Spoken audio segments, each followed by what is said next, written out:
Hello दीदी बहनी भैया और नमस्ते। आप सब कैसे हैं? आशा करते हैं आप सब ठीक हैं। एक सोहर सुनावे चलते ही आप सबका पसंद आवे तो लाइक और सब्सक्राइब जरूर करें।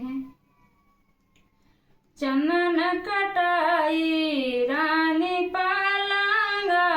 तपला गसला मई हो तपला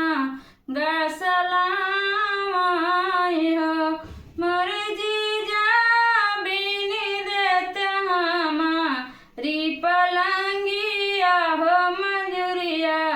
तोरी दिया बई हो मंजूरिया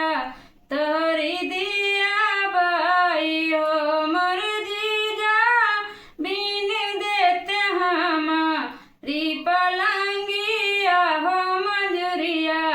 तोरी दिया बई हो मंजूरिया तोरी दिया बई हो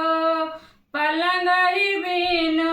जीजा ठाड़ी भइले सरहज से बोलाने लागे सरहज से बोलाने लागे हो मोरी सरहज दई देती हमारी मंजूरिया हो महलिया अपने जाइत हो महलिया अपने जाइत हो मोरी सरहज दई देती हमारी मंजूरिया हो महलिया अपने जाइत हो महलिया अपने जाइत हो सुन दिया में शेरे भर मोतिया हो सवाऊ शेरे सोनावा हो सवाऊ शेरे सोनावाई हो मोर जीजा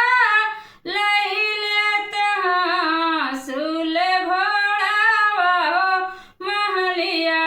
चला जाते हो महलिया चला जाते हो मोर जीजा लई लेते सूल घोड़ावा हो महलिया अपने जाते हो महलिया अपने जाते हो नहीं लेब शेरे भर मोतिया हो सवाऊ शेरे सोनावा हो सवाऊ शेरे सोनावा हो मोरी सरहज नहीं लेब सूल घोड़ावा हो तुही का हम लिया बई हो तुही का हम लिया बई हो मोरी सरहज करातयाऊ त्यू से जारिया हो मंजूरिया पाटी जातई हो मंजूरिया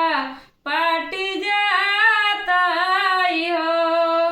तुही मोर पियावा से पियावा हो तुही ने मोर पियावा हो तुही ने मोर पियावा हो मोर पियावा तोरा जीजा बिने है पलंगिया हो मंजूरिया अपन मांगई हो मंजूरिया अपन मांगई हो मोर पियावा तोरा जीजा बिने है पलंगिया हो मंजूरिया अपन मांगई हो मंजूरिया अपन